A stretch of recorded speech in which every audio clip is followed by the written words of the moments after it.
waan faraxsanahay maanta. Waayo waa markii ugu horeysay abid ee aan la kulmayo gabadhayda. laakiin ogow hal sac kaliya ayaad haysataa.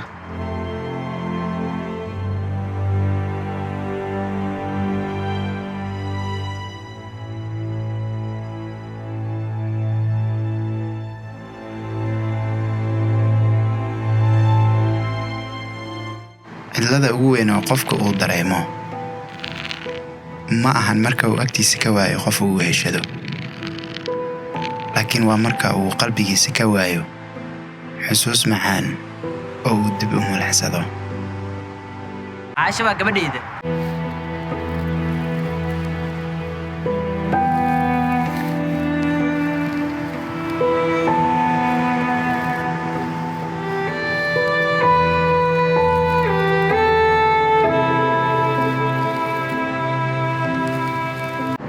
Maaniga ayaa noloshayda ku ciyaaray,